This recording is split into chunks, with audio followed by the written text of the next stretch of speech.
Hello guys, welcome. In this video tutorial, we will learn how to insert borderline in Microsoft Word. Let us begin.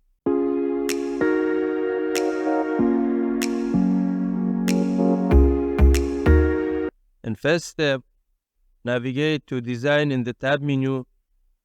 From Page Background, choose Page Borders. This window will open. Here we have three options: Borders, Page Border, and Shading. Make sure to choose Page Border. We have Style. You can choose your borderline style.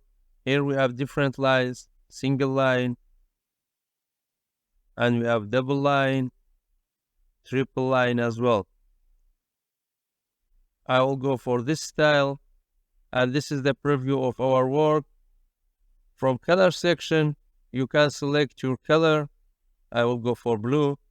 From width, you can choose the borderline width. From art, we will go for none. In apply to, since we apply the borderline to hold the document, we will leave as it is. And then OK. As you can see, page border is inserted.